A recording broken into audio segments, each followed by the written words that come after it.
Buenas tardes, bienvenidos y bienvenidas a una nueva sesión del seminario Microscopías, detalles elocuentes en la historia del arte. Hoy tenemos el gran placer de contar con Elena Alcalá, profesora de Historia del Arte de la Universidad Autónoma de Madrid. La profesora Alcalá es una investigadora formada en las instituciones más prestigiosas americanas, como la Universidad de Yale, donde se graduó, y el Institute of Fine Arts de Nueva York, donde leyó su tesis The Jesuits and the Visual Arts in the New Spain, 1670 to 1767. Desde entonces, la profesora Alcalá ha dedicado sus investigaciones al arte colonial mexicano, con especial atención a la pintura de los siglos XVII y XVIII, permitiéndonos reflexionar a partir de sus trabajos sobre el arte colonial en términos de globalización e hibridación. Sus estudios sobre la Virgen de Loreto en México han explorado de cerca la relación entre la pieza de arte y la imagen religiosa, tema sobre el que prepara en la actualidad una monografía con el título Guadalupe's Others, Art, Devotion and the Virgin of Loreto in 18th Century Colonial Mexico. A estos trabajos se suman sus nuevas líneas de investigación de los últimos años, como la circulación de piezas y el mercado de obras de arte a comienzos de la modernidad, reflexionando no solo sobre el conocido intercambio de piezas entre Madrid, Sevilla y los virreinatos españoles en América, sino que además sobre otros intercambios en otras direcciones, como aquellos entre los propios virreinatos. En la actualidad codirige un proyecto de investigación sobre reliquias entre el Viejo y el Nuevo Mundo llamado Spolia Santa. La proyección internacional de la profesora Alcalá ha sido reconocida en publicaciones en revistas y editoriales de reconocido prestigio como Art Bulletin y Yale University Press, donde editó un volumen junto a Jonathan Brown, Painting Latin America 1515 to 1820. Además, ha recibido becas de otros centros de investigación de gran prestigio como Dartmouth Oaks en Washington, y ha colaborado en proyectos como Connecting History de la Fundación Getty y Spanish, Italy and the Iberian Americas de la Universidad de Columbia en Nueva York. Antes de dar paso a la invitada, solo queda recordar que, siguiendo la tónica habitual de este seminario, un miembro del grupo Arte y Pensamiento se encargará de dirigir el coloquio posterior a la conferencia. En este caso se trata de Diana Carrió, a la que aprovecho para dar encarecidamente las gracias por su amable participación.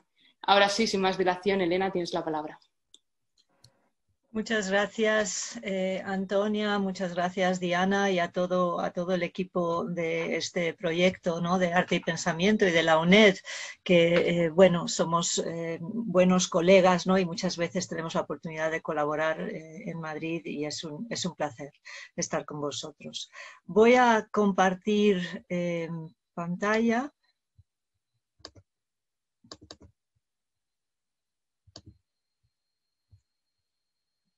Y dar comienzo a esta charla, que va a girar en torno a principalmente una pintura, una obra que está en el Museo de América, un cuadro al que le dediqué un artículo hace ya bastantes años, pero al que siempre estoy volviendo, y en el contexto de microscopías y la interesante invitación a volver a pensar, ¿no?, sobre el libro de Daniel Arás y los detalles, la verdad es que me pareció como el estudio más ilustrativo, ¿no?, de lo que puede llegar a significar un conjunto de detalles en una obra de arte virreinal. Pero antes de meternos en esa obra y estudiarla conjuntamente, sí que he deseado empezar pensando un poco con vosotros este tema de los detalles en el arte virreinal, de los virreinatos americanos, y pensando un poco por qué son importantes, ¿no?, y de qué manera, qué espacio y qué lugar ocupan, ¿no?, para la historia del arte en particular.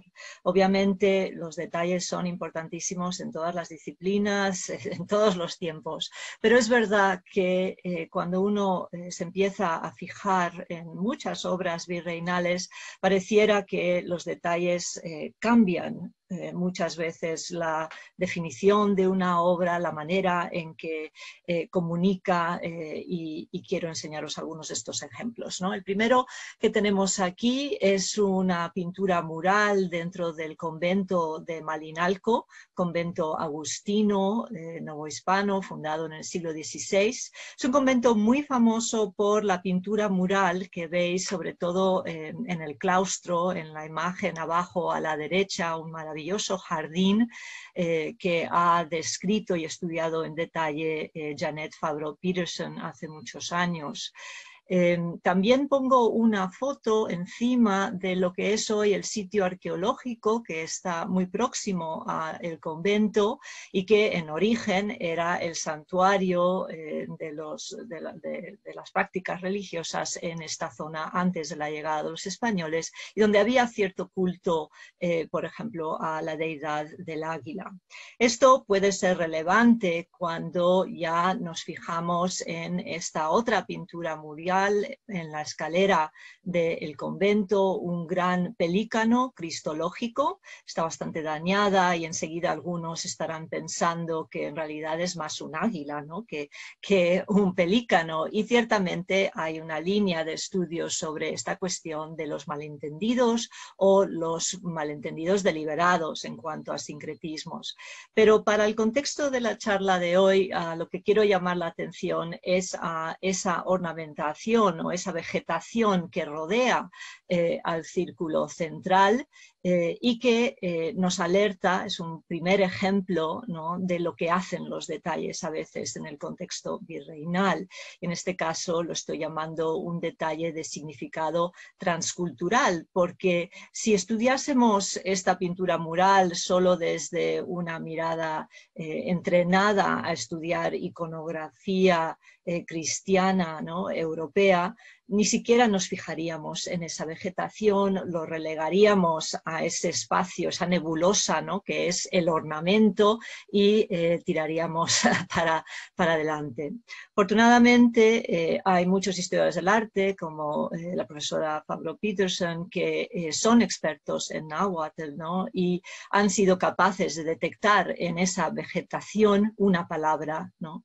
Es decir, hay que saber que la tradición de escritura mesoamericana era pictográfica y que los pintores de esa tradición siguieron trabajando en colaboración con los frailes en las primeras décadas después de la conquista, y fueron ellos los que supieron aprovechar, intercalar algunas palabras que en realidad son imágenes y que podían acompañar las obras que se les estaban pidiendo hacer.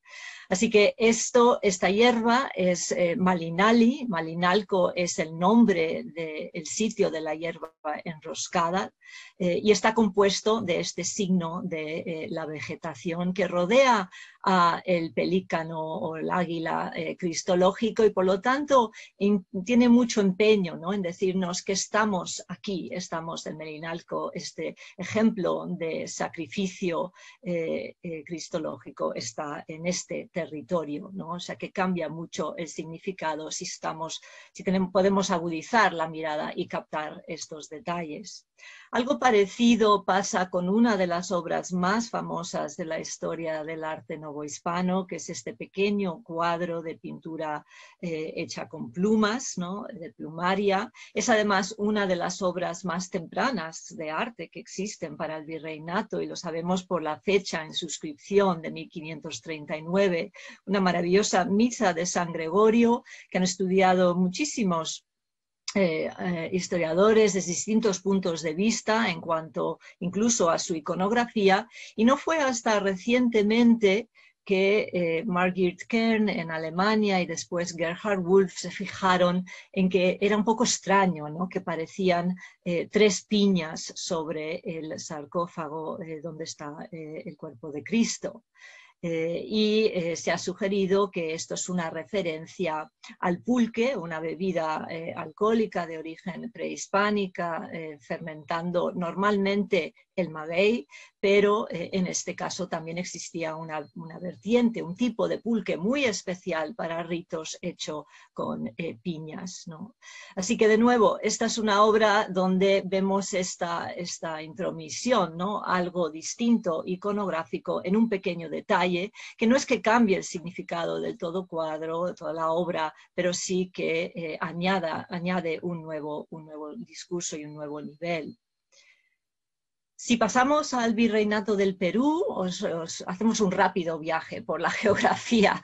Vamos a los Andes, vamos a Carabuco, una de las iglesias más famosas por su pintura mural que cubre todas las naves, toda la parte lateral, y representa, como veis, estas penas del infierno, pero hay muchos otros elementos en este programa iconográfico, estudiado pues, por personas pioneras en el campo, como Teresa Gisbert o más recientemente Gabriela Siracusano. Y bueno, quiero llamaros la atención sobre una de las escenas en la franja superior, donde vemos este detalle de un demonio vestido con un unku, una camisa típica andina de pico, y está brindando con dos mujeres, de nuevo gracias a la indumentaria, muy fácilmente reconocibles como habitantes andinos por ese prendedor, ese tocapu enorme que sujeta la yicla, la capa de esta mujer. Sujetan unos queros, que son estas vasijas de uso ritual ancestral en los Andes de muchos centenares de años, que se siguieron haciendo en época colonial y que los españoles asociaban, los misioneros, con el demonio, ¿no? Con las idolatrías, como podemos ver en una página de la famosa crónica de Poma de Ayala, ¿no?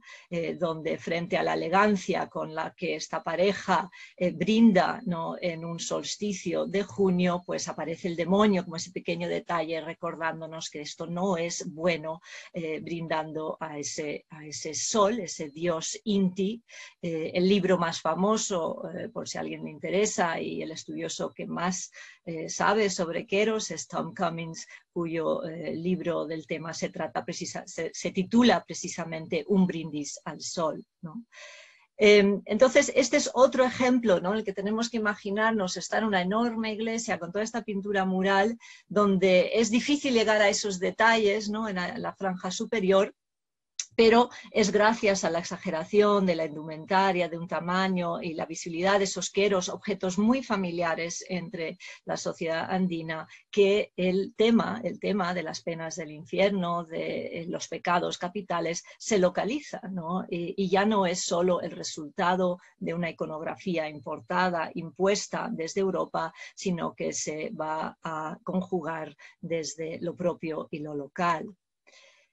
Otro ejemplo que os puedo enseñar del gran peso, ¿no? Que por lo tanto cobran los detalles en el arte virreinal tiene que ver con las palabras, y se ha dicho muchas veces que el arte, la pintura virreinal usa mucho las inscripciones, mucho más que la pintura española de esta época. No sé hasta qué punto, o sea, esto es verdad, pero creo que también si a veces mirásemos otra vez, ¿no? A la pintura aquí en España y pintura de distintos tipos, también encontraríamos muchos usos de palabras.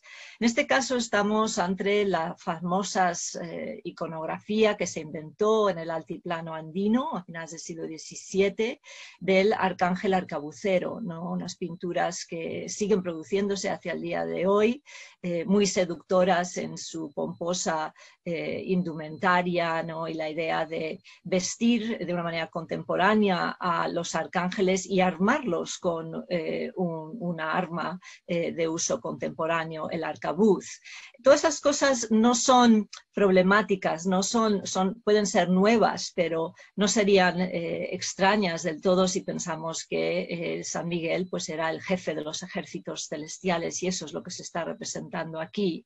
Lo que sí es particular y llegó a ser, o podría haber llegado a ser problemático, son los nombres que se les dan a estos ángeles, estos arcángeles que vienen de literatura apócrifa y que no se estaban permitidos o reconocidos en esta época por la Iglesia. Y sin embargo, allí, en el otro lado, en los Andes, o en el otro lado del Atlántico, se pusieron insistentemente estos nombres sobre todas estas series de pinturas de ángeles.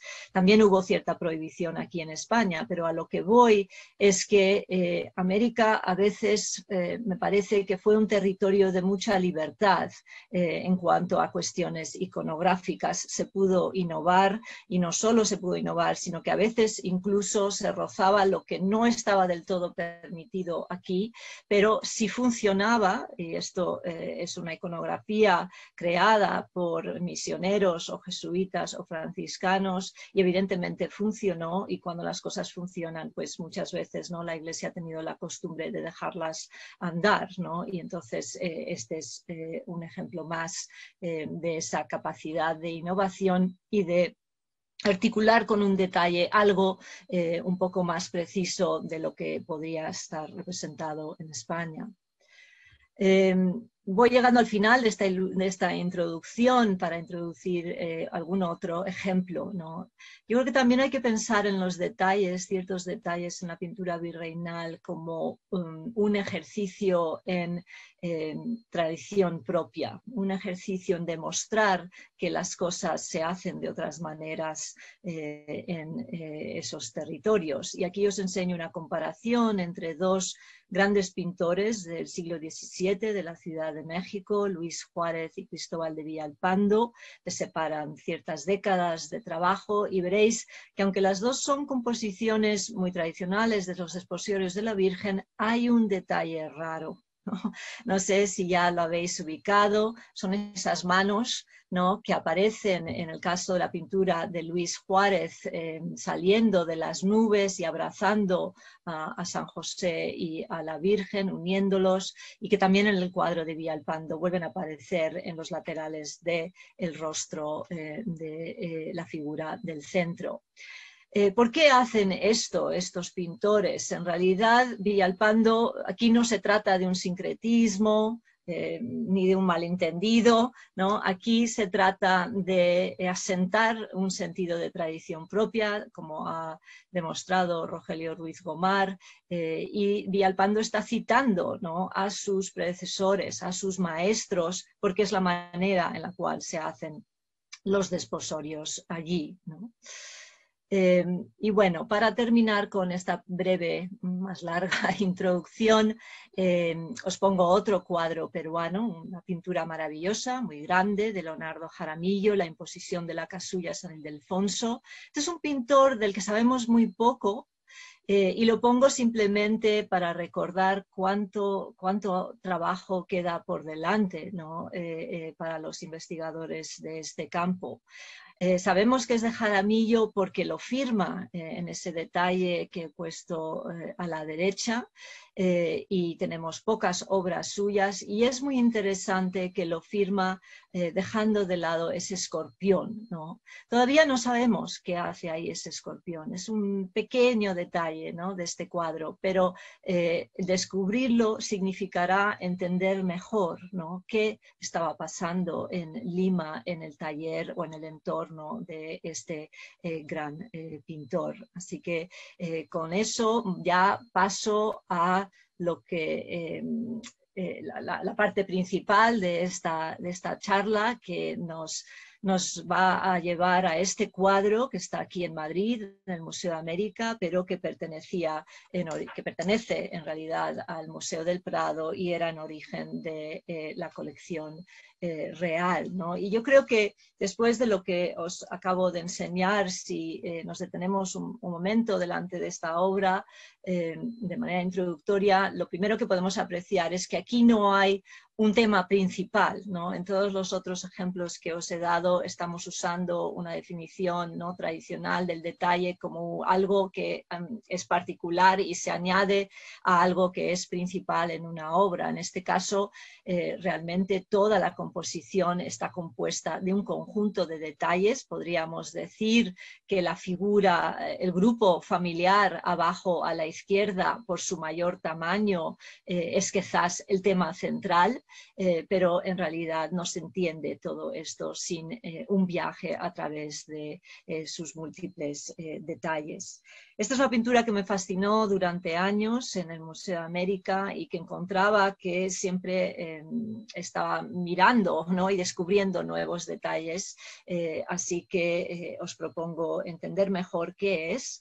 Se llama Conquista y reducción de los indios infieles de las montañas de Pantasma y Paracas. Es un título que toma de la cartela, que está arriba a la izquierda, y es una obra que pude ubicar en el inventario del Casón del Buen Retiro de 1701, gracias a que tiene un número, el cuadro abajo a la derecha, el número es el 204, que concuerda perfectamente en descripción porque se copia también el título de la cartela y no exactamente el número porque es el 205 en el inventario.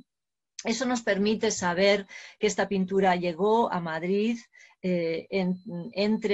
o por lo menos antes de 1701. La fecha que yo le pongo, 1786, tiene que ver con la historia que ahora os contaré, pero también con una fecha primera que aparece en la cartela, que es la de 1779 y 84. Bueno, en el contexto de lo que puede significar este cuadro, es importante saber que la historiografía anterior, y el contexto de por qué son importantes los detalles, ¿no? En la historiografía anterior este cuadro se había estudiado de dos maneras. Una era como una alegoría de misión genérica, ¿no? De lo que significaba para los frailes salir a estos territorios de frontera, en este caso en Centroamérica, porque estamos en una zona del actual Nicaragua. También se había usado en algunos libros de historia sobre Centroamérica, porque ciertamente no quedan muchas pinturas en general de esta zona del virreinato, que pertenecía a lo que se llamaba el Reino de Guatemala, dentro del virreinato de Nueva España, y porque obviamente ilustraba parte, o parecía ilustrar parte de esa geografía e historia. Pero bueno, como los historiadores del arte, que creo que somos mayoritariamente los aquí reunidos, sabemos, no siempre nos complace ver que una pintura se usa como ilustración de historia, ¿no? Y pensamos que construyen la historia en sí mismas, ¿no? Y eso fue lo que me llevó a empezar a analizar esta inscripción que tiene, esta cartela. Como veis, está dividida en dos partes, una primera parte más explicativa, arriba, donde aparecen estas fechas y también aparecen nombres claves. Aparecen el nombre de un fraile, Cristóbal de Miranda Jiménez, y como director de estas misiones, y también el nombre del que fue entonces presidente de la audiencia, don Lope Sierra Osorio, al que se le agradece, ¿no?, el trabajo por cristianizar esta zona. Bueno, buscando en el Archivo General de Indias, buscando también en las crónicas franciscanas, pude reconstruir un poco qué estaba pasando en estas misiones en esta época. Básicamente, os adelanto un poco la historia a la que volveremos al final. El caso es que estas misiones estaban en crisis en esta época porque había un cura secular que le estaba escribiendo al rey varias cartas solicitando hacerse él cargo de las misiones y quitárselas a los franciscanos. Por lo tanto, en ese contexto me parece que este cuadro es una especie de alegato visual. Realmente se hizo, creo, para defender la empresa franciscana y es un ejercicio, por lo tanto, en persuasión y retórica visual dirigida al rey desde el otro lado del Atlántico, realizada seguramente por un pintor en la Ciudad de México, aunque todavía no sabemos, no está identificada, y realizada con una conciencia de que como tenía que comunicar con el rey qué estaba pasando en esta zona, tenía que contener aspectos particulares. Muchas de las letras que aparecen en la cartela se refieren a cuestiones particulares que enseguida veremos, distribuidas por el campo pictórico, pero a la vez, para que fuera asimilable, entender esta zona del imperio que el rey evidentemente no conocía directamente y de la que se sabía relativamente poco, se sirvió de ciertas fuentes y muchos estereotipos, es decir, alimenta las expectativas, ¿no?, de lo que quiere o va a necesitar saber este público. Lo que se conocía de esta zona, y os sitúo, era relativamente poco y la verdad es que bastante problemático y preocupante. Estamos en una zona del Reino de Guatemala que se conocía entonces como la Tologalpa. Hoy es parte de Nicaragua, muy cercana a la ciudad de Nueva Segovia. Y esta región estaba habitada por grupos de indígenas seminómadas que subsistían mayoritariamente de la pesca y de la caza. Veis que hay varios ríos. Y durante toda la época virreinal fue un área que costó mucho a los españoles conquistar, entender y sobre todo asentar. Realmente es una tierra que simboliza más los fracasos que los éxitos del virreinato. Y los obstáculos para este asentamiento fueron muchos: una geografía impenetrable con grandes cordilleras, un clima sofocante, muchos mosquitos, muchos insectos indomables y también los rumores que la población autóctona no cristianizada era caníbal, ¿no? Y el canibalismo era una cosa que obsesionaba, ¿no?, el imaginario europeo. Todo esto contribuyó a fijar una idea de que esta tierra era indomable y realmente casi hasta indeseada. Al principio la monarquía se interesó, era un asentamiento temprano, estuvieron buscando riquezas naturales, pero al no encontrarlas, al final realmente lo único que mantenía la atención y el interés de la monarquía aquí era la conciencia de que esta era una zona geográficamente muy vulnerable como frontera del imperio. Y me estoy refiriendo sobre todo a los incontables memoriales que le llegaban y las cartas al rey avisando de las amenazas, de las incursiones de los ingleses, ¿no? Los piratas llegaban a estas costas, no era solo el problema de los piratas, sino que se aliaban con la población zambo-mosquita, grupos de afroindios no cristianizados que comerciaban en la zona con ellos y que incluso les guiaban tierra adentro para llegar a los asentamientos españoles y saquearlos. Bueno, con este contexto histórico creo que podemos ya empezar a mirar algunos de los detalles de la pintura. Realmente nosotros leemos las pinturas de izquierda a derecha, ¿no? Y por eso también es importante que ese grupo familiar ancla la composición con un tamaño mayor, pero en realidad el que recibiera esta imagen, si siguiera lo que pone la cartela, el orden de las letras, no empezaría ahí su viaje, ¿no?, y su recorrido, sino en lo que yo he puesto aquí como el número 1. Así que vamos a ir viendo, y los he enumerado porque no vamos a ver todos los detalles, pero estos son los primeros que os voy a enseñar para que os ubiquéis dentro de la composición. El número 1 se refiere a las primeras misiones en asentarse en esta zona con cierto éxito. Son las misiones de Pantasma y Paracas, las letras A y B, que dan nombre al cuadro, que se fundaron unos años antes, en 1674, y es evidente que este otro fraile que llega después, y esto ya está fundado, quiere establecer que hay una historia de presencia franciscana en el paisaje. Y la verdad es que mirando otra vez, ¿no?, esta obra ahora a la luz también de esta nueva corriente de estudios sobre ecología y arte, me parece que esta es una pintura particularmente interesante por su tratamiento del paisaje, ¿no? Aquí vemos cómo se ha despejado, ¿no?, esa selva, especialmente, bueno, no sé si voy a encontrar un puntero, especialmente, no sé si se ve.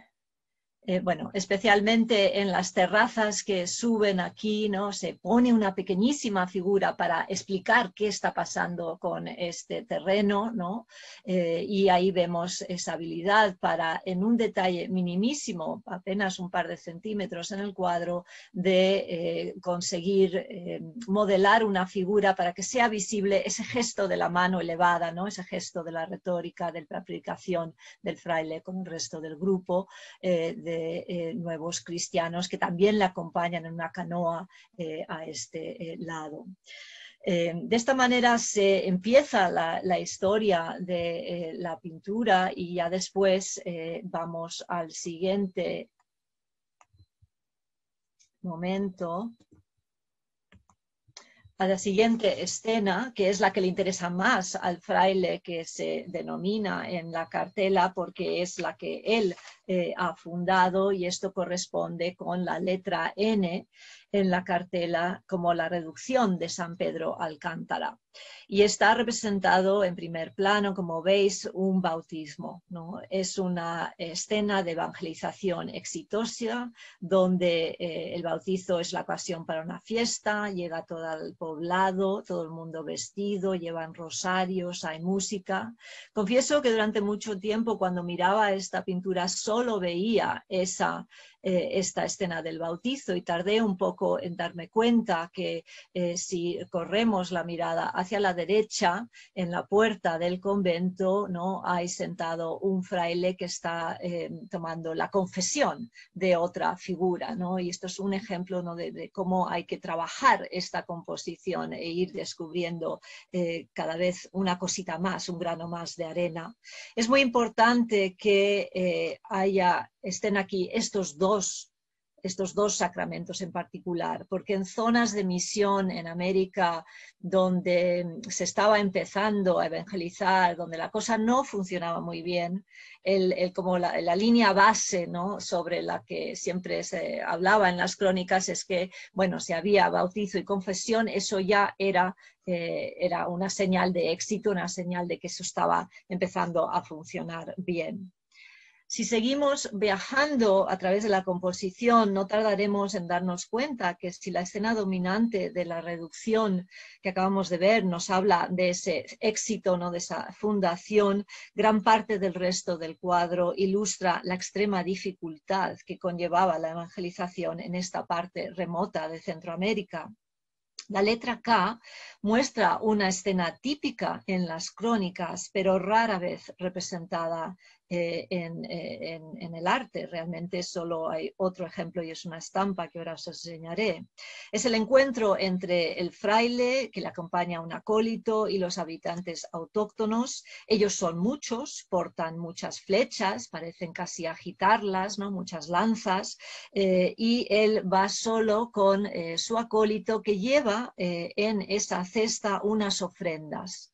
Que en realidad es curioso, la cartela nos dice que son peines, son tijeras, son hachas, objetos que no son religiosos, ¿no?, pero que de alguna manera son atractivas para la población local y pueden empezar a contactar de esta manera. También aprovecho que tengo este detalle en la pantalla para enseñaros otro, ¿no?, algo muy pequeñito, de nuevo, que tardé también mucho tiempo en ver, porque la letra te dirige a la otra escena, pero ahí está, un hombre solitario enfrentado a un jaguar o un león, no lo sé, un gato grande y salvaje, ¿no? Es decir, que de nuevo cómo se articula el paisaje aquí recordándonos dónde estamos y calificándolo de alguna manera es importante. Aquí está la estampa que seguramente inspiró al artista a saber o pensar cómo resolver esta parte de la composición. Viene, del famoso libro de Fray Diego de Valadez, La retórica cristiana, publicado en 1579. En este caso, el fraile le acompaña a la derecha un ángel, realmente como acólito, con un cofre cargado, en este caso sí, de objetos de índole religioso. Pero son las únicas dos escenas que recogen, o que yo conozco, que recogen este tipo de encuentro, intercambio de regalos en el arte virreinal, y realmente tiene que ver mucho con el poder de las crónicas, ¿no?, de las palabras. Eso es lo que está detrás de mucho de lo que vemos en esta pintura. Más a la derecha, sobre la costa del río, en la letra I, encontramos un grupo de indios involucrados en un baile que, según la cartela, servía para escoger a uno de ellos, ¿no?, para que fuera sacrificado. Y vemos el descuartizamiento al lado de un árbol y los pies protuberantes en dos calderos próximos, que traen a la mente esas prácticas caníbales que tanto obsesionaban, ¿no?, y estaban por todas partes en la literatura americanista de la época.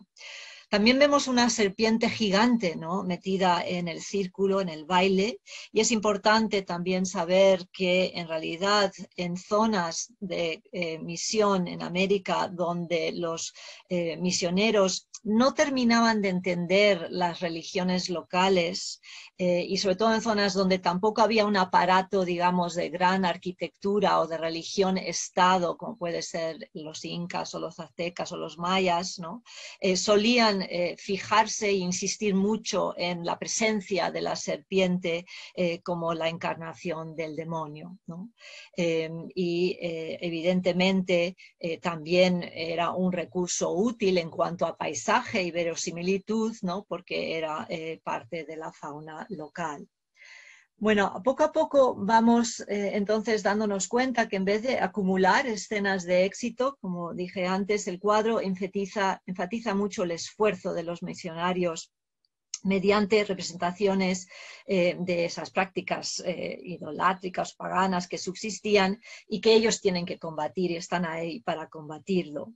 Toda la composición parece estar un poco dividida por ese gran río, que en realidad no es uno, porque en la cartela se mencionan 6, que son partes del mismo, pero ahí están dividiendo este lado, ¿no?, abajo a la derecha, esa diagonal del cuadro como ya asentado, y todo lo trabajo que queda por hacer al otro lado. Sin embargo, esa frontera no es infranqueable, ¿no? Y si ya dirigimos la mirada a la parte superior del cuadro donde se desvanece el horizonte, veremos que ahí también el paisaje está plantado de cruces, ¿no?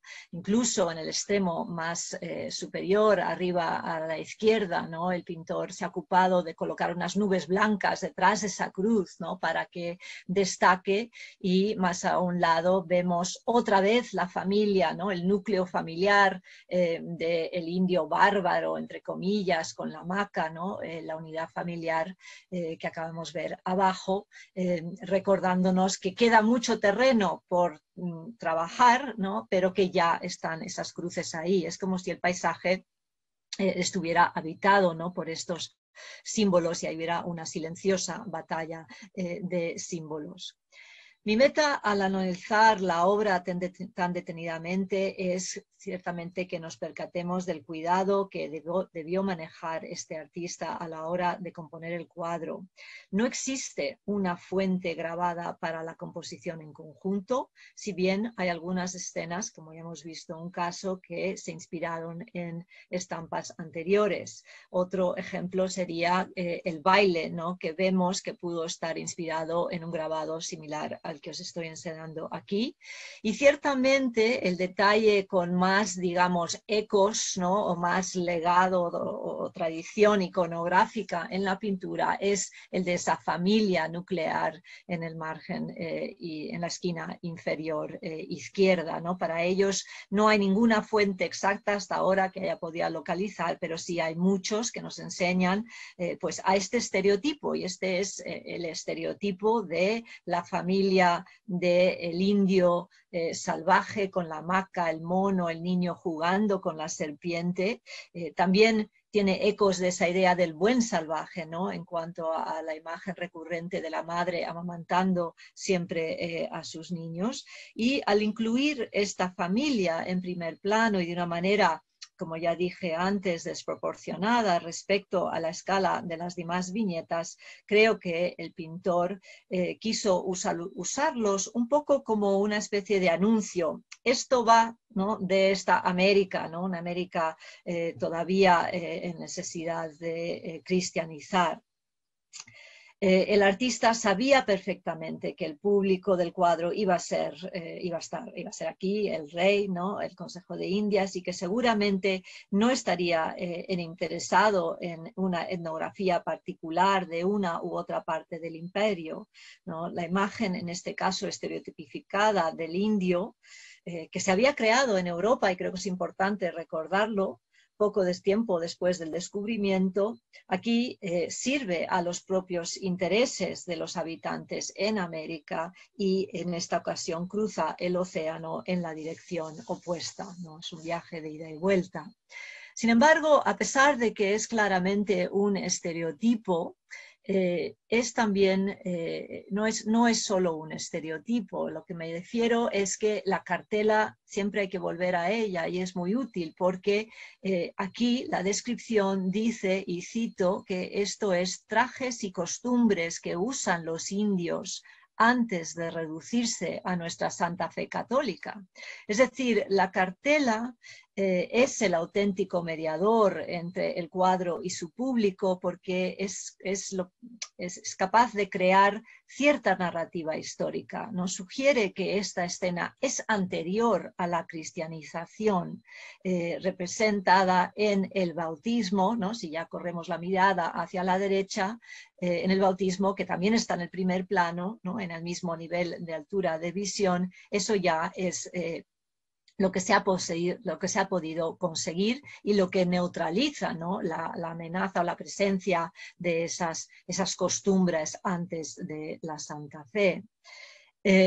Además, fijaros en los cuidadosos contrastes que se crean entre esa familia nuclear del indio salvaje y los otros alrededor del bautizo. Ellos están vestidos, como dije antes, si uno se acerca mucho al cuadro puede ver que llevan rosarios en las manos. Sus animales son domésticos. Aquí no hay una batalla con un jaguar, ¿no? una caza salvaje. Incluso tienen un color de piel más clara, ¿no? Que es terrible decirlo, pero es muy notable.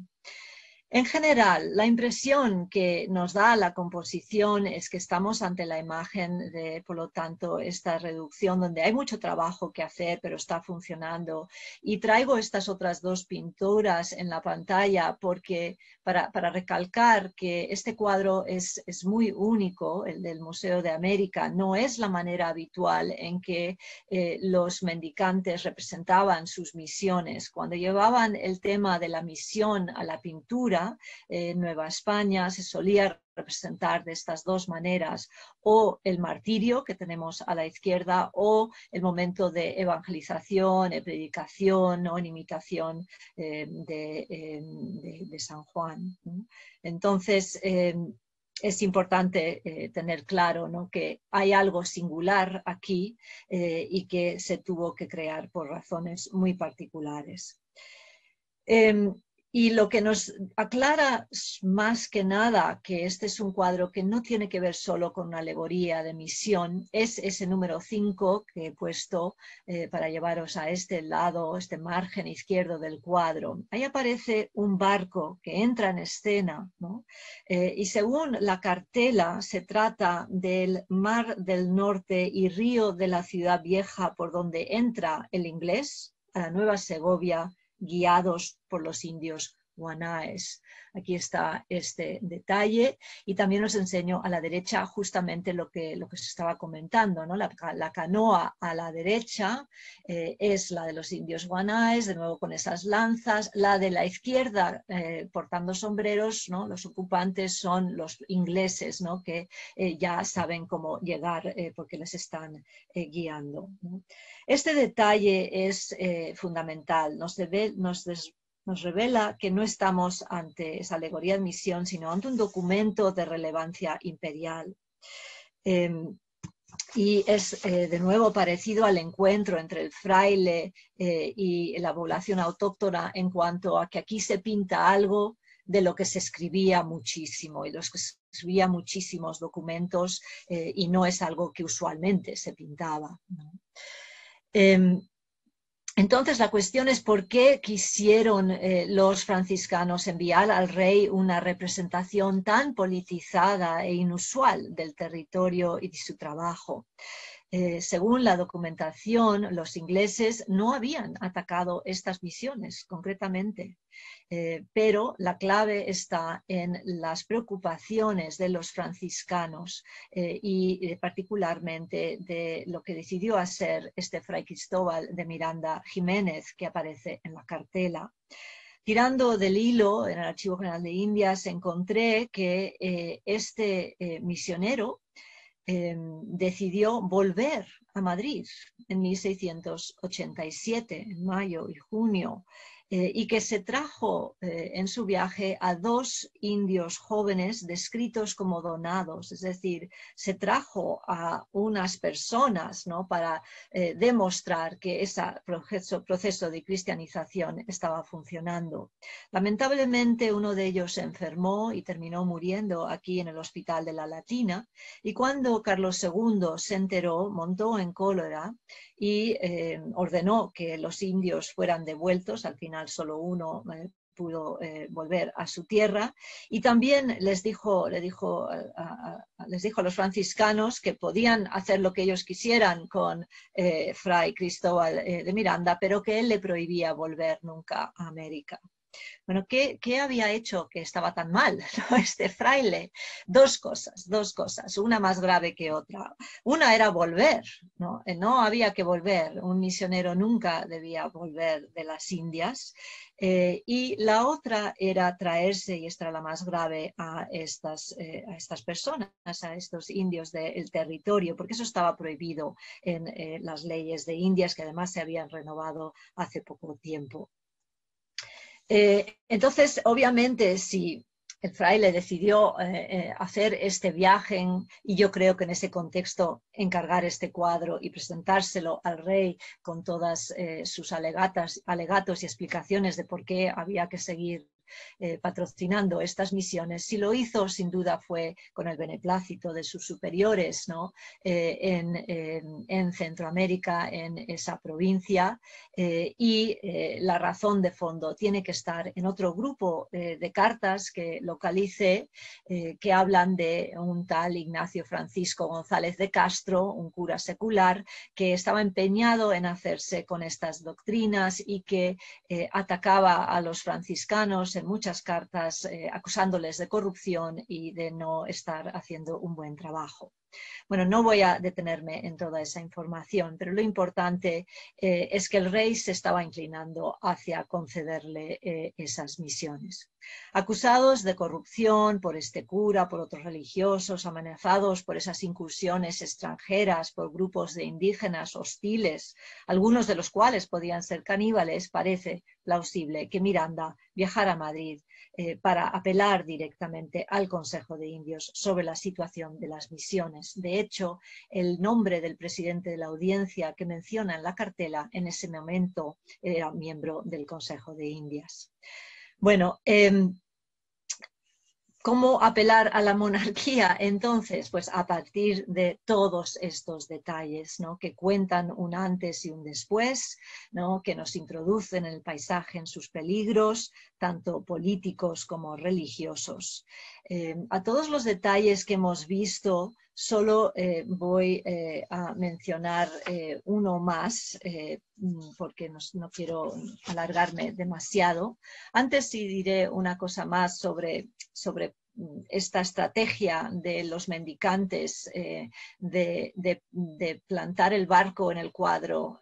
Lo que aquí es importante también, y disculpas porque lo debía haber dicho antes, es que muchas veces los frailes en las fronteras, los misioneros, le recordaban al rey que necesitaban su protección y le recordaban del trabajo que ellos hacían asentando esas fronteras a donde nadie más quería ir, ¿no?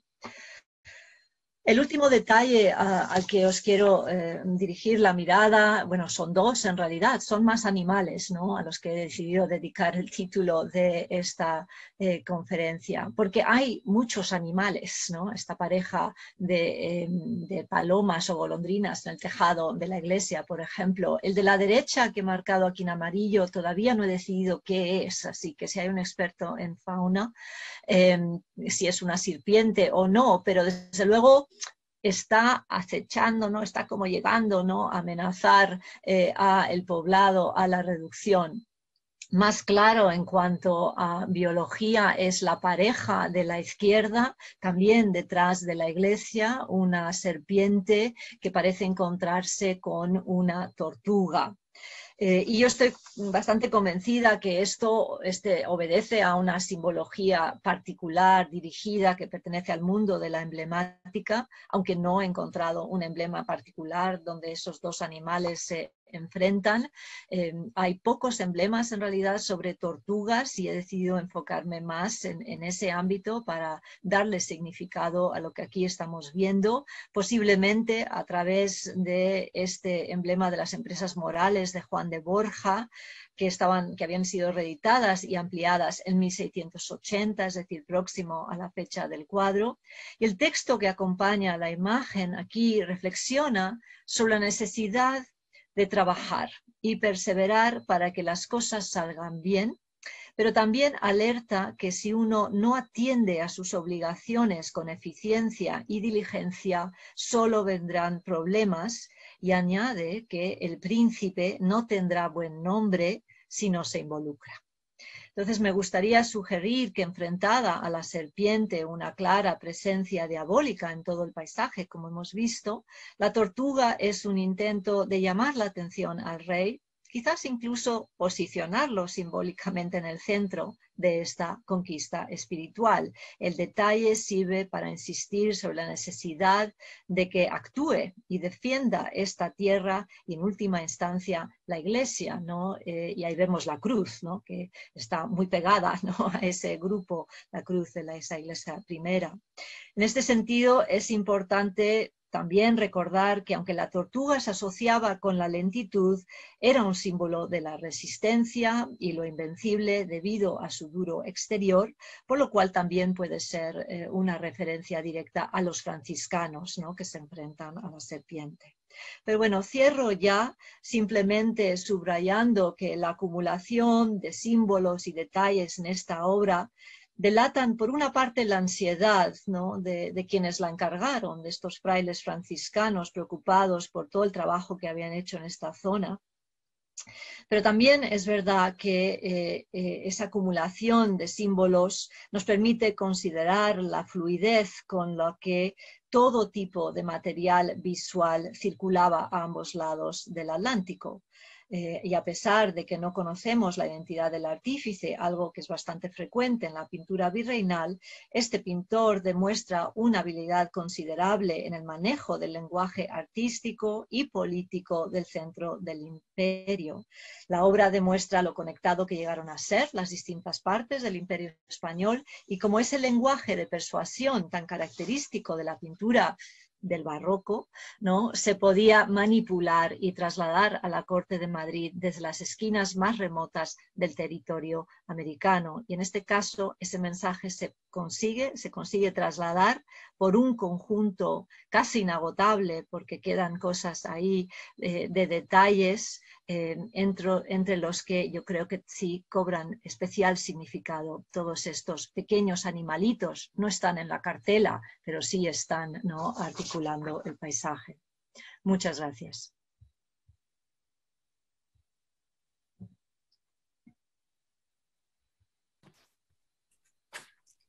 Bien, muchísimas gracias, Luisa Elena. Antonia, ¿quieres que empiece a intervenir yo, verdad? Sí, perfecto. Muy bien. Muchísimas gracias a todos y buenas tardes a todo el mundo.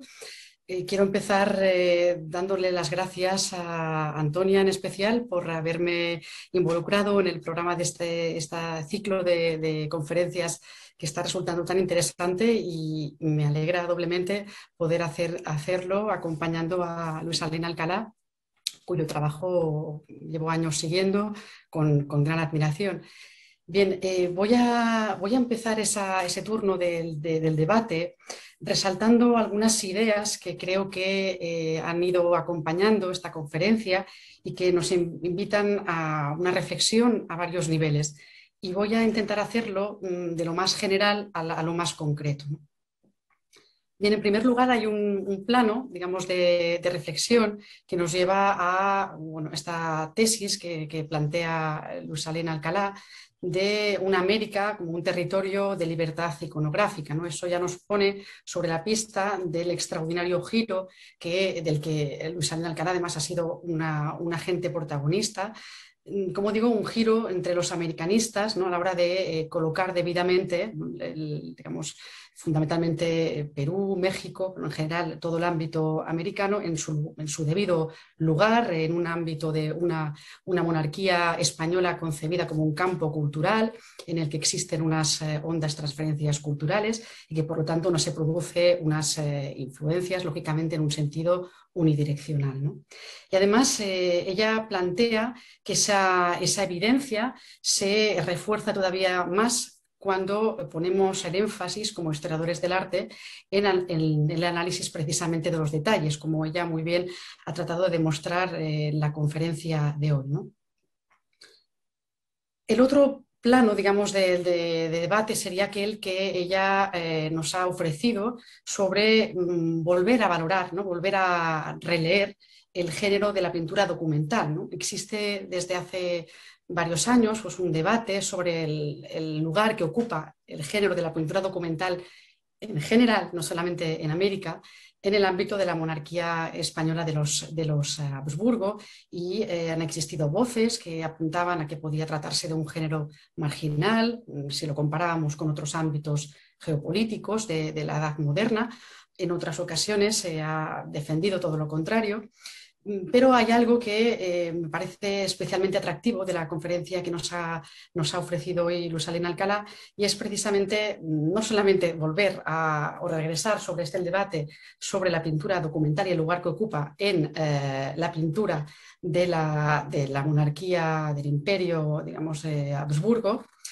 Ella plantea, como decía, dar un paso más y entender que precisamente en el caso que nos ocupa, este género de pintura documental puede romper los límites de nuestras propias categorías sobre cuáles deberían ser los géneros pictóricos de la época, ¿no? Y esa es una parte que yo creo enormemente valiosa de este trabajo que nos ha ofrecido hoy, y quería lanzarle una primera pregunta de preguntarle si realmente esta reflexión que ella ha elaborado a partir de ese ejemplo concreto crees tú que es extrapolable o no a otros ejemplos de pintura documental en el ámbito español, si estamos delante de un unicum o si no es una obra en sí excepcional. Podemos encontrar otros ejemplos que refuercen esa hipótesis, digamos. Y claro, es muy interesante ver a partir del ejemplo que nos ha traído hoy cómo claramente este caso concreto, esta pintura, ¿no? Conquista y reducción, proporciona claramente una información diferente a la que podían proporcionarnos otro tipo de fuentes documentales sobre el papel de las misiones en América. Nos da una verdad más compleja, una verdad alternativa en ocasiones a la que ofrecen otro tipo de fuentes documentales, y ahí está su gran interés. Y además ella demuestra cómo en este tipo de pintura documental precisamente la importancia de los detalles es, si cabe, aún mayor que en otros géneros pictóricos, ¿no? Y sobre esta cuestión me gustaría preguntarle a Luz Helena Alcalá justamente si podríamos incorporar aquí una de las lecturas que el propio Peter Bark en Visto y no visto nos ofrece sobre los detalles, ¿no? No tanto ahondando en la idea de los detalles por desplazamiento y la importancia que puedan proporcionarle a un historiador del arte, sino el matiz que proporciona Peter Bark cuando precisamente indica que aquellos detalles que probablemente no eran intencionados por parte, digamos, del pintor, eran aquellos en los que debíamos de tratar de fijarnos, porque podían resultar extraordinariamente reveladores sobre los significados que aportan, ¿no? Por lo tanto, aquí ya nos moveríamos en un plano de intentar ver esos detalles que nos ha ofrecido ella como detalles que eran intencionados o detalles que no lo eran, y qué valor puede tener en un caso o en otro, ¿no? Bien, además en el ejemplo que nos ha traído hoy es fascinante, porque estos detalles la han llevado precisamente a poder entender de una forma más compleja el hondo significado político que subyace en la obra, ¿no? Y allí ya llegamos, digamos, de lo general a lo concreto, a esa voz franciscana que ya ha identificado, ¿no?, detrás de esa obra, ¿no? Esos agentes secundarios, ¿no?, de una diplomacia malentendida hasta hace pocos años, que entendía pues, que la diplomacia se podía producir solamente a través de determinados agentes. Aquí vemos cómo los distintos territorios de la monarquía pueden hacer prevalecer a través de distintos agentes, el Cabildo de México, el Ayuntamiento o el Parlamento de Sicilia, el Ayuntamiento de Nápoles, pueden mandar ellos mismos en la corte agentes que puedan tener un acceso directo, en el caso americano al Consejo de Indias, en el caso italiano al Consejo de Italia, y a través de sus consejos al propio rey llevar, como decía, sus propias voces, sus propias reivindicaciones, sus propios anhelos, ¿no?, en esta compleja trama de intereses, digamos, políticos que ya nos relataba muy bien, ¿no? En ese sentido, a mí una duda que me ha planteado el trabajo que nos ha ofrecido hoy Luisa Elena es justamente ver si sería posible emprender un trabajo de investigación parecido al que en su día emprendió Óscar Macín cuando estudió la presencia de representantes del Cabildo de México en Madrid y observar cómo se movían en la corte para hacer prevalecer, ¿no?, su voz ante el rey. Y si precisamente el análisis de esta presencia de esos círculos franciscanos en Madrid que pudieran hacer llegar sus anhelos específicos de ese territorio de frontera tan frágil como era en el caso que hemos visto hoy, sí podría abrirnos, ¿no?, proporcionarnos luz sobre precisamente las circunstancias de la recepción de esa obra, entender en qué contexto pudo escenificarse, ¿no?, mostrar esa obra al Consejo de Indias. Ya no me atrevo a decir directamente al rey, pero eso sería algo complejo de averiguar, ¿no? Bien, esa era una pregunta que le quería lanzar. Y luego la cuestión con la que cerrabas la conferencia, Elena, ¿no?, cuán conectado estaba este imperio, ¿no? Me pregunto si la interrogación no podría ser justamente la contraria, ¿no?, viendo el ejemplo que nos has traído, ¿no? Qué poco conectado a veces podía estar también el imperio, ¿no? Es decir, por un lado, si vemos que lo estaba en la medida en que desde América podían estar formulándose, ¿no?, soluciones nuevas a partir de fuentes muy dispares, europeas o no, y formular, ¿no?, articular unos lenguajes, unas propuestas artísticas nuevas, pero al mismo tiempo vemos en esa incapacidad que tuvieron los franciscanos de otorgarle el lugar debido a esa obra, porque en las reflexiones que recogías en tu artículo de Art Bulletin, justamente ponías el énfasis en el lugar poco honroso que ocupó esa obra en el interior, ¿no?, ya no recuerdo si era en el Buen Retiro o en el Alcázar, donde al final terminó esta obra, el lugar poco destacable, ¿no?, en el sentido de un lugar con una determinada carga política, ¿no? Me pregunto, por lo tanto, si no deberíamos de formular la pregunta a la inversa, ¿no? ¿En qué medida estaba poco conectado este imperio también en términos visuales y políticos, ¿no? Y ya una última cuestión menor sería preguntarte este orden de lectura que nos has mostrado, ¿no?, que era un orden pues, contrario al sentido de las agujas del reloj, ¿no?, un orden que podía pasar desapercibido y que tú, pues, con un análisis pormenorizado has podido identificar que existía una lectura en ese sentido. También quería preguntarte en qué medida también era excepcional o a qué respondía, ¿no?, este sentido, si has podido averiguar a qué respondía, ¿no? Bien, esas eran las reflexiones que yo quería hacer. Y no sé si, Antonia, damos paso al público asistente para que formule a su vez sus preguntas, o prefieres que le dé la palabra a Luisa Elena. Yo creo que, bueno, como prefiráis, yo creo que mejor Luisa Elena responde a interesantes preguntas y luego mientras, si la gente se anima a ir haciendo preguntas por el chat o va pensando para a continuación hacerlas, pues así vamos pudiendo organizar el grupo.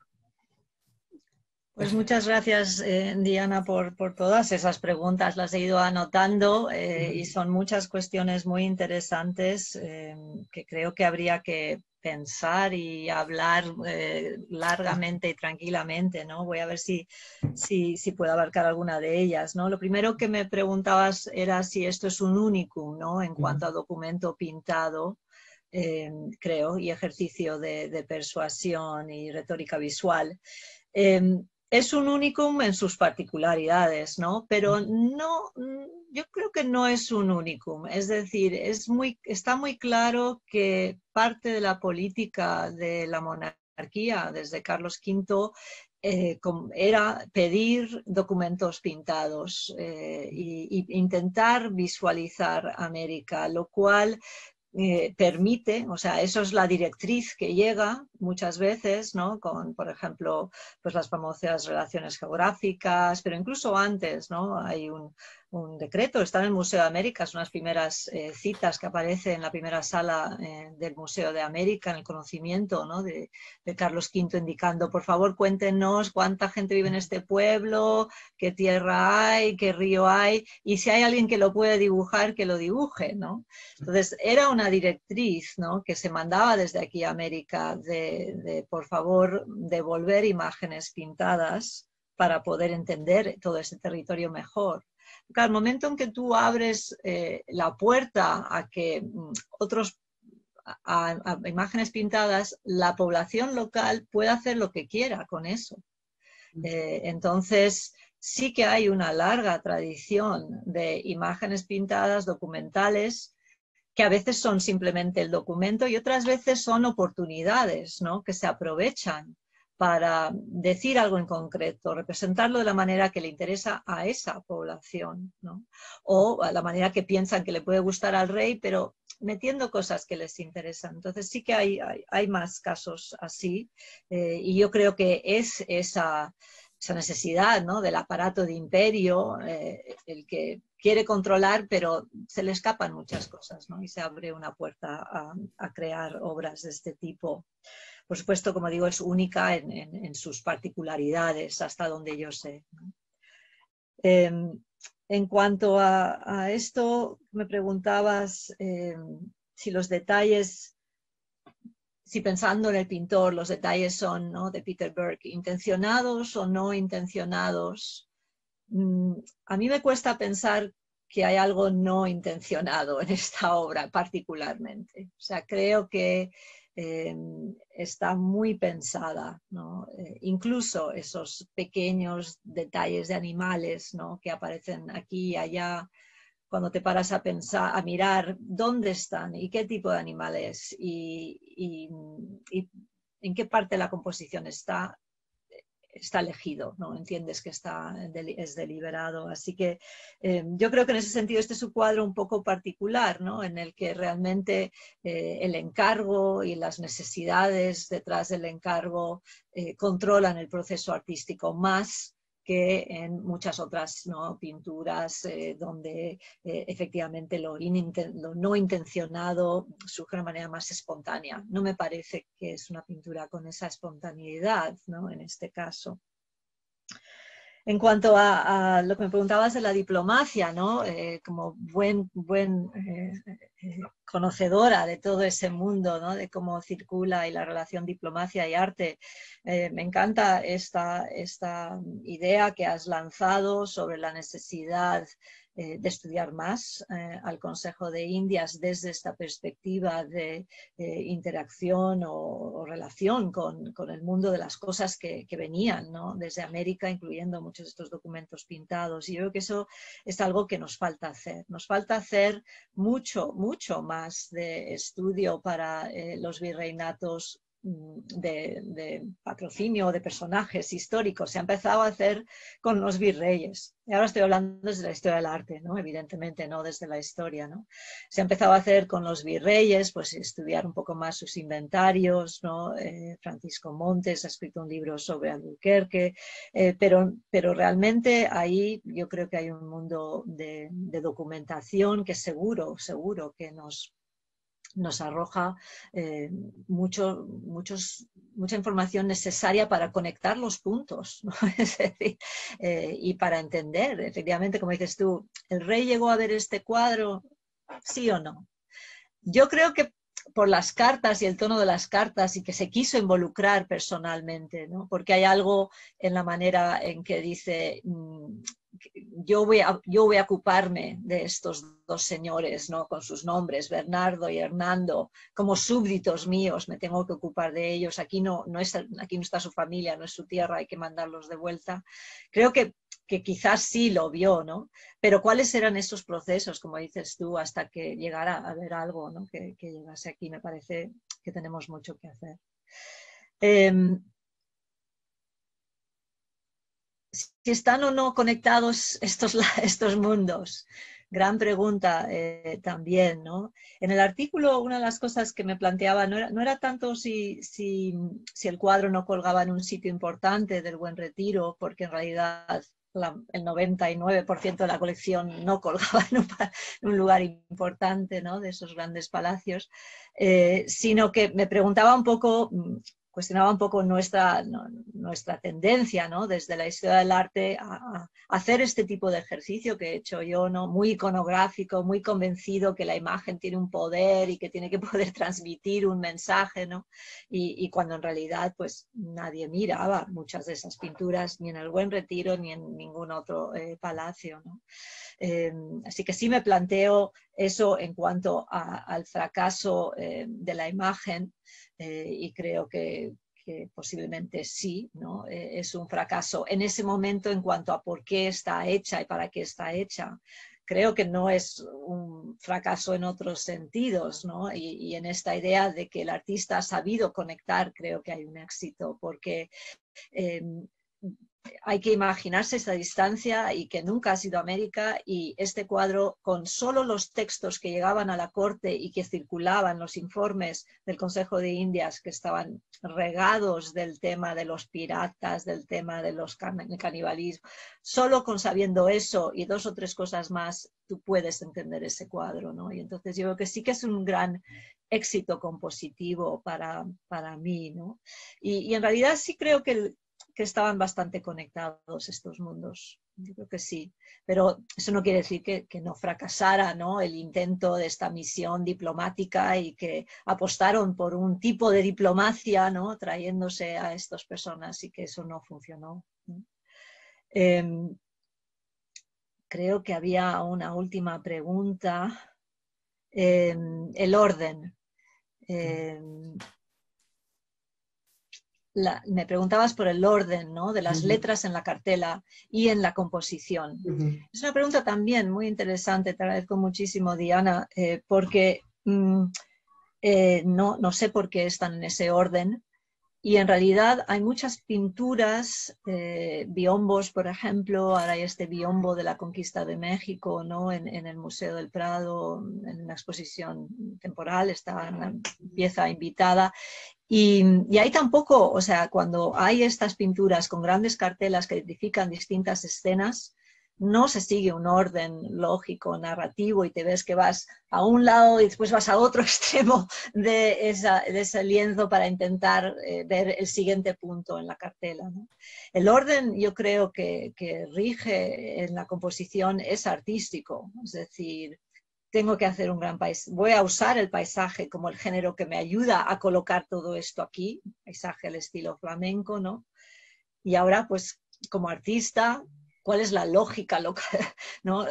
Colocación de esas cosas? Yo creo que ahí sí que rige un principio pictórico, y después se tiene que acomodar la información. Pero eso es una hipótesis, ahí habría que ver. Pues muchas gracias, porque sí que has contestado a la mayor parte de las preguntas. Además, en esta última en concreto pensaba que me ibas a decir, ¿cómo no lo sabes, Diana? Si realmente tenemos muchísimos ejemplos de que hay este orden, ¿no? No, Pensaba que me ibas a contar. insisto, o sea, queda muchísimo por Queda hacer, mucho ¿no? por hacer. Y es increíble, ¿no? Cuántas preguntas, siempre esta Sí, pregunta nunca me la ha hecho nadie, ¿no? Por ejemplo, claro. o he escuchado esta pregunta y es verdad que nos queda, es un campo donde necesitamos que trabaje más gente y vayamos entendiéndolo mejor. Claro. Y bueno, un poco de lo que estabas comentando, yo me quedo con una idea muy atractiva, ¿no? De ver, intentar entender desde la corte, desde Madrid, cómo se pensaba, ¿no? Ese imperio, ¿no? En toda la pluralidad de territorios, cómo se imaginaban, qué lugares, ¿no? De representación tenían en la corte, pues en el ámbito, digamos, de monasterios, en el ámbito de los consejos en el Alcázar, cuáles eran los lugares frecuentados, ¿no? O de mayor visibilidad por parte de estas pequeñas comunidades, ¿no? Que creo que nos van a poder ayudar a entender, ¿no? Cómo se articulan luego unos lenguajes artísticos en Italia, en América, ¿no? Y efectivamente, como bien dices, queda todo un ámbito muy rico por analizar, ¿no? Y por seguir estudiando. Sí, Así que absolutamente. sí, sí, sí, sí. Muchísimas gracias, Rosalina. A ti. No sé si hay preguntas por parte del público asistente que queráis plantear. Antonia, les doy paso yo, miro el chat, no lo estoy controlando, pero ¿quieres que lo mire yo o lo- Sí, Sí, sí, a si quieres ver, mirarlo tú. perfecto. Vamos a ver, en el chat se plantean, a ver, las siguientes cuestiones. A ver.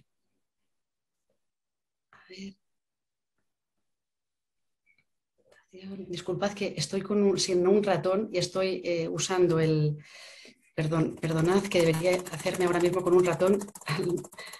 Antonia, ¿podrías a lo mejor ver tú el chat? Que no Bueno, me lo estoy estoy. apañando bien, Sí, discúlpame. sí, claro. A ver, la primera pregunta de Antonio Ujú. Urquiza dice: Hola Coco, es una alegría tenerte en el seminario. Muchas gracias por la estupenda presentación. Tengo una pregunta. La cartela explica la mayor parte de lo que ocurre en la pintura, salvo, como dices, los animales, por ejemplo. ¿Crees que está contado de manera en que la pintura sea comprensible en la corte por sí sola o era imprescindible la actuación del fraile que viaja como mediador? Lo digo sobre todo pensando en la historia posterior de la pintura una vez pasada la visita y tomada la decisión. Por cierto, ¿qué acabó ocurriendo? Igual lo has contado y se me ha pasado. Pero mantuvieron los franciscanos las misiones. ¿Podemos pensar que tuvo éxito la pintura? Gracias. Y luego pone, bueno, veo que acabas de responder a casi toda la pregunta y una sonrisa. Gracias, Antonio. No he respondido a todo porque es verdad que falta el desenlace, ¿no? Estas misiones eran muy frágiles en general, es que llevaban todo el siglo XVII intentando asentarlas, ¿no? Y en zonas como esta se asentaba la misión un año y bueno, el fraile se iba a Nueva Segovia a comprar algo y cuando volvía ya no había nadie más en el pueblo, ¿no? Se habían ido otra vez. Esto era muy común. Entonces, estas misiones las mantuvieron los franciscanos un tiempo, después en el siglo XVIII se secularizaron, como hubo mucha secularización de todas las misiones y terminaron por desaparecer, ¿no? De hecho, concretamente esta la de San Pedro Alcántara, que es la que quiere dar a lucir, ¿no? Este fraile en particular, no me aparece en casi, creo que por fin encontré una mención, pero no es la habitualmente listada, ¿no? O sea que esa seguramente sí desapareció cuando él se vino a Madrid, ¿no? No sé si he respondido a lo demás, ¿no? De la pregunta. Yo creo que sí, en realidad, perdón, no sé si he respondido a lo demás, creo que sí, ¿no?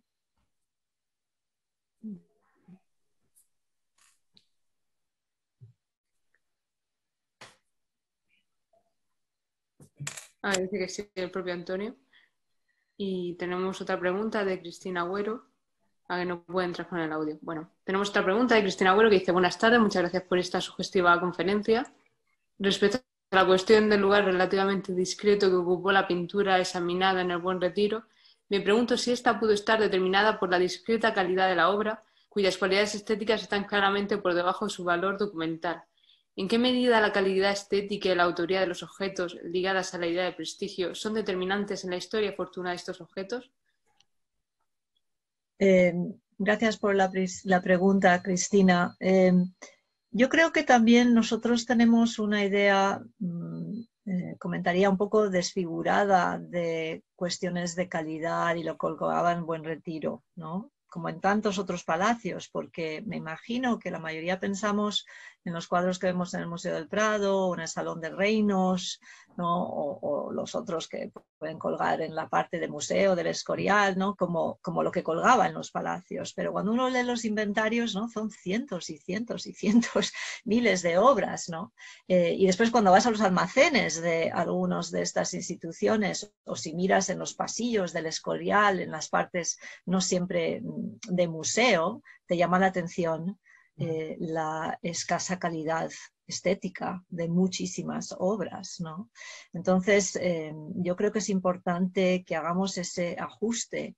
Este cuadro colgaba en una estancia muy próxima al Salón de Reinos, si mal no recuerdo, o si es que creemos que el inventario del 1701 está tomado en orden, ¿no? De salas, como se ha sugerido.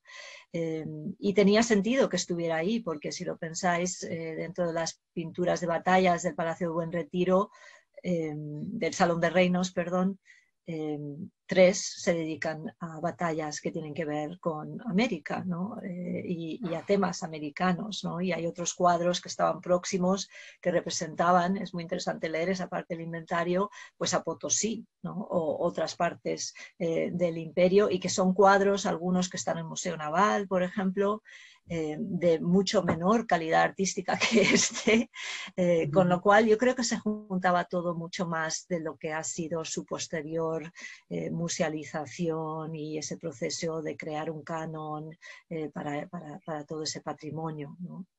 En ese sentido, no creo que la calidad estética hubiera sido un problema para el Consejo de Indios o para entenderlo, porque lo estaban viendo como un documento pintado. De nuevo, nosotros vemos todo como arte con mayúsculas, pero había muchas cosas colgando en los palacios, ¿no? Y no todo quizás se veía de esa misma manera. También diría que dentro de lo que es el arte virreinal, este es un buen cuadro. Y la verdad es que lamento, eso sí lo lamento, se fotografía muy mal, muy mal. Y tengo varias fotografías en alta, algunas se van azules, marrones. De hecho, si yo siempre volvía a mirar este cuadro era porque no veía bien lo que representa, ¿no? Entonces, os invitaría a ir al museo y apreciar ese trabajo, ¿no? De una pincelada bastante suelta, ¿no? Que tienen todas las partes, donde efectivamente se han oscurecido muchos colores, pero bueno, considero que es una buena obra con todo.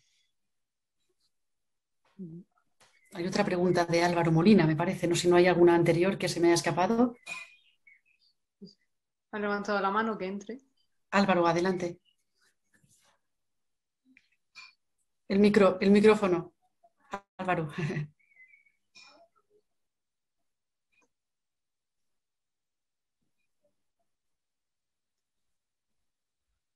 ¿Le tendremos silenciado adrede? Escríbenos algo. Ahora. A ver, un momento. Ahora.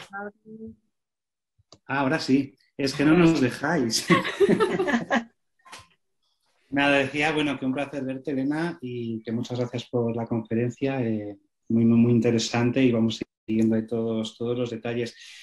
A mí, al hilo justo de la pregunta última que hacía Cristina, has comentado que estaba muy cerca del Salón de Reinos y no sé cuáles eran las obras que estaban en esa misma estancia, porque supongo que el inventario estaría hecho por estancias, ¿no? Entonces, bueno, simplemente por curiosidad, si eran también otras obras de los virreinatos con las que compartía espacio.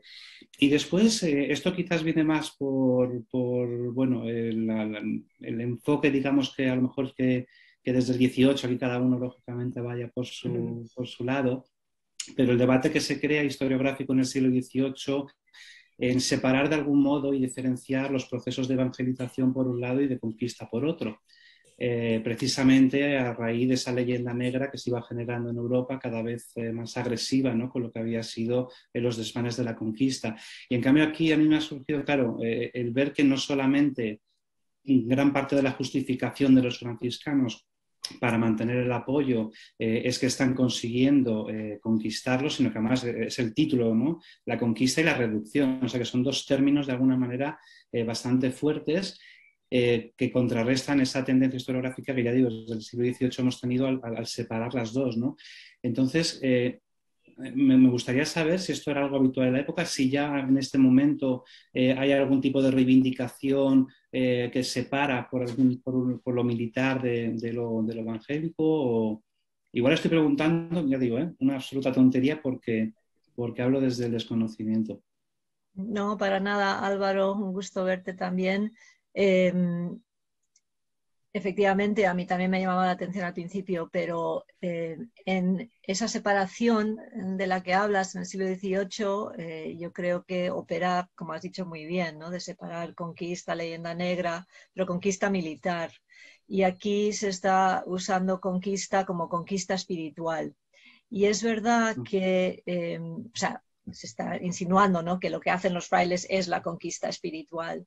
Y es verdad que todas las crónicas, la crónica más importante de esta provincia de franciscanos, ¿no?, en el Reino de Guatemala, la escribió Vázquez y se publicó al principio del siglo XVIII, está llena de esas referencias. O sea, la referencia de la conquista espiritual es muy habitual en crónicas mendicantes en esta época, y yo creo que precisamente aquí es deliberado, ¿no? Es como el barco, es recordarle al rey, ¿no?, de que esa conquista que hay que hacer aquí, que no es militar, porque no es una cuestión de desbancar un imperio y hacer un traslado a otro imperio, aquí esta conquista la llevamos nosotros, ¿no? Nosotros somos ese ejército. Entonces, yo quizás separaría ahí, ¿no?, lo que es el ámbito de la circulación, ¿no?, de información y propaganda también de las órdenes mendicantes que se apropian o usan esa terminología, de la que quizás es otra vertiente, ¿no?, dentro de textos producidos en el siglo XVIII, ¿no?, desde la monarquía. O sea, y creo que eso explicaría un poco la diferencia, pero es bastante habitual en todos esos textos conquista, la conquista que se está haciendo, la conquista espiritual, estamos llegando, ¿no?, para hablar propagandísticamente de lo que sea, de lo que hace la evangelización, ¿no? En cuanto a lo otro que me preguntabas, ¿qué más colgaba ahí? Es bastante ecléctico, ¿no? Gran parte de ese inventario, y había algunas, no sé si me acuerdo bien, pero algún bufón, o sea, no están aisladas las pinturas que vienen de América, está todo mezclado. Hay algo de Nápoles, creo, muy cercano también a esta pintura. No hay ningún espacio reservado especialmente, o hubo, hasta donde sé, en el palacio para obras que venían, pinturas americanas en particular, ¿no? Y de nuevo nos falta saber mucho ahí, ¿no?, de llegaba y quién decidía dónde se colgaba y cómo, ¿no?, y por qué ahí, ¿no? Hay un cierto sentido de que este es un espacio con paisajes, eso sí, y con algunos otros pinturas de otros géneros. No hay pintura religiosa cerca, por ejemplo. Nada, mil gracias. A ti. ¿Hay más preguntas? Bueno, yo, si ahora se me escucha, que antes no se podía, ya no se había dado sonido a todos. Era en relación con lo último que has comentado sobre que tenía alrededor de paisajes, porque yo creo que es interesante pensar que una vez que todos estos hechos han sucedido, esto acaba siendo un paisaje simplemente, ¿no? Y la contemplación que va a tener para la mayor parte de la gente que pase por delante es en el sentido, bueno, pues una iconografía de las posesiones que tenemos allí, ¿no? Y no ya la historia concreta de lo que sucedió, ¿no? Entonces, en la historia posterior, de las vidas posteriores de esta pintura, yo creo que estos detalles a los que se les puede buscar sentido gracias a las leyendas que tiene la cartela y gracias a la leyenda que tiene la cartela y también gracias a la búsqueda iconográfica de posibles fuentes y demás o paralelos, esos detalles al final acaban perdiéndose probablemente para gran parte del público, ¿no?, que los ve con sentido, pues yo decía yo, más general de posesiones o más general de un paisaje en un momento determinado, ¿no? Y es interesante ver cómo lo que estamos haciendo aquí es recuperar a través de los detalles el contexto original de la pintura.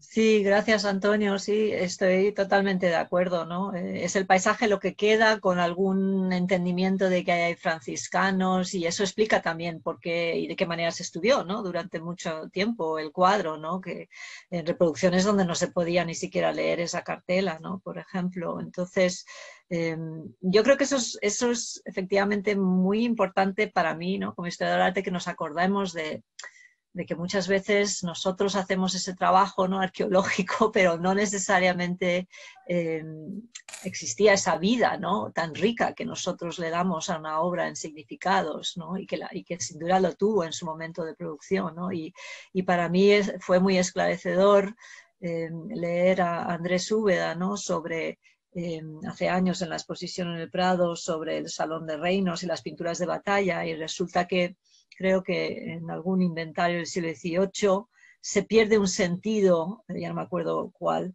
se pierde el sentido de qué representan algunas de las grandes pinturas de batallas, ¿no? En el Salón de Reinos, incluyendo las americanas, es decir, es otra batalla, punto, ¿no? Y si no hay una cartela muy específica, pues ya nadie se acuerda qué es eso, ¿no? Es simplemente genérico, vamos ¿no? al género artístico, es paisaje, es batalla, y toda esa otra historia muy particular, ¿no? Se deja de tener sentido, ¿no?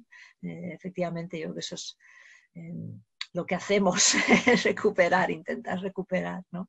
y romper con esas grandes clasificaciones. Si me permitís añadir una cosita sobre esto que estabais comentando, porque efectivamente creo que hemos dado en la clave del asunto, ¿no? Para ese tipo de obras, con una gran carga política, muy a menudo la caducidad es muy temprana, es decir, tienen una vigencia durante poco tiempo y se desvanecen, ¿no? Hasta unos límites muy alarmantes y en programas iconográficos nada menos como el que hemos citado del Salón de Reinos inclusive, ¿no? En el que de repente ya pocos años después queda muy poco que celebrar y esa voluntad, digamos, narrativa ya desvanece porque no tiene sentido celebrar ya mucho más, ¿no? Y efectivamente es así en la obra que nos has mostrado hoy, como decía Antonio, y sucede con buena parte de obras con un marcado carácter político en la España de la época. Es muy interesante este elemento, ¿no? Que luego nos queremos fijar en ello, pero las vidas de esta imagen van a ser otras muy distintas y van a ir por caminos y por lecturas muy distintas, ¿no? Me parece muy interesante eso que habéis comentado. Sí, ¿no? Y tienes toda la razón, Diana, ¿no? Y sin querer banalizar, ¿no? Que siempre estamos diciendo que nuestro mundo contemporáneo de hoy, ¿no? Todo pasa muy rápido y deja de ser importante al día siguiente, ¿no? Pues no deja de ser, ¿verdad? Que eso también podía operar antes, ¿no? Solo que el soporte era la pintura o la estampa, ¿no? Y que satisfacía necesidades inmediatas muchas veces y no a larga duración, ¿no? Eso es. Sí, pero sí, bueno, si me permitís un comentario, en parte viene por esa naturaleza documental de la pieza. Yo, bueno, no sabía que era tan habitual que se pidieran documentos en formato visual, que para poder imaginar tiene mucha lógica, pero claro, en el siglo XXI, en la era de la imagen, pues igual no nos planteamos esos problemas. Pero claro, ellos pedían imágenes y este cuadro parece tener la validez como si hubieran mandado una carta, porque realmente se trata de convencer. Y si hubieran mandado una misiva, pues hubieran dicho y enumerado los mismos problemas con los que se enfrentan o las labores a las que tienen que acometer durante la evangelización. Y sin embargo lo hacen a través de una pintura, y esa pintura, al igual que una carta, pues al final... pues eso, dura muy poco tiempo, su significado es muy poco efectivo, igual que lo sería pues eso, una carta, y es muy llamativo. A mí me ha parecido muy interesante el uso del detalle guiado, porque el propio hacedor del cuadro sabe que, y los propios que están pensando, ¿no? los conceptuales, o como queramos decirlo, los que conciben el cuadro, son conscientes de lo difícil, a pesar de lo grande que es el cuadro, hay mucha información que meter y el espectador se puede perder. Así que necesitamos guiarlos y ponerle letras y explicar cada escena lo que es. Y no sé si cuando dices que este cuadro es un único, unas características, si te refieres precisamente a eso, a la guía es a través de letras, porque bueno, conocemos muchos cuadros en la historia del arte que están formados por muchos detalles en los que te pierdes, pero claro, que estén guiados y que estén con esa leyenda tan clara es muy llamativo. Sí, Antonia, no, gracias. En realidad sí que hay muchas pinturas virreinales que usan una clave y que usan o letras o números, o sea, son documentos pintados para decirte, mira aquí, mira esto. Sí que era una técnica, ¿no?, muy recurrente para guiar, como dices tú. Y en ese sentido, pues se ha hablado mucho de la influencia de Nadal, ¿no?, y de las estampas de Nadal que multiplican escenas, ¿no?, y te van guiando. Pero bueno, yo creo que tiene muchos orígenes, muchas vertientes, ¿no? Pero sí que es característico. Y también lo es esta idea de que la imagen y el texto viajan juntos. Es decir, las relaciones geográficas que pide Felipe II pues son unos informes escritos y aparte hay que mandar un mapa, que algunos son unos maravillosos mapas bellísimos, pintados, coloreados, donde se ha esmerado mucho, ¿no? Un zacuilo en algún pueblo de Mesoamérica, ¿no? Y tienen que viajar juntos, ¿no? Entonces yo veo que aquí el cuadro era una cosa más, o sea, yo tampoco hay que exagerar, es decir, viene Fray Cristóbal, viene con sus 2 indios donados, viene a ver al antiguo presidente de la audiencia, ¿no?, de ese reino que conoce perfectamente las dificultades del terreno, ¿no? Y de paso le da la última relación que se ha escrito y se ha publicado allí en México sobre esas misiones, un pequeño opúsculo, y le dice, mira aquí, te lo explico, ¿no? O sea que es una cosa más y esas cosas viajan mucho junto, de vuelta. Y la lástima es que los archivos se han separado. Es decir, en todos los archivos, el archivo de Indias, ¿no?, saca los planos, sacamos lo visual de lo textual, ¿no? Y es un gran problema, ¿no? Hay gente que ha estudiado las relaciones geográficas solo pictóricamente y hay que juntarla con los textos, ¿no? Y viceversa. Al revés. Es la lástima, es decir, no he podido encontrar una referencia al cuadro, ¿no?, en ningún documento, porque claro, es un mar de documentos. He encontrado algunos, pero sobre el caso, pero no del cuadro, y en alguna parte debería estar, ¿no? O saber que eso pertenecía a lo mismo, o que se catalogó, no lo sé. Sí, porque como investigador eso sería maravilloso, llegar a un carpetón y que ahí estuviera el mapa, el documento y todo, sería como encontrar el tesoro, la verdad. Bueno, como vamos de tiempo, no sé si nos hemos pasado de tiempo en estas maravillosas reflexiones. Yo creo que ya es hora de cortar, porque también el técnico que nos ha acompañado todo este tiempo tan amablemente, pues ya se tiene que ir también. Así que bueno, muchas gracias, Elena, por esta tan interesante conferencia que nos ha hecho reflexionar mucho sobre el uso del detalle en este género de pintura y sobre, bueno, pues los usos políticos que se le dieron en este cuadro. Muchas gracias también a ti, Diana, por las reflexiones que han sido tan interesantes y que nos han hecho ver igual detalles que no habíamos caído en ellos y reflexiones que han arrojado luz aún más a la ponencia. Muchas gracias a todas las preguntas, muchas gracias a los asistentes y bueno, pues nada, ya sabéis que la semana que viene tenemos la última sesión del seminario Microscopías, a la que os animo que os apuntéis. La conferencia de Elena se colgará en el canal UNED y también en YouTube, en el canal de CENDEAC. Así que os animo, si queréis volver y revisitar esos detalles, que volváis y os dirijáis a esas webs. Así que nada, que tengáis buena noche y muchas gracias. Muchas gracias, Coco. Gracias a todos. Gracias. Hasta pronto.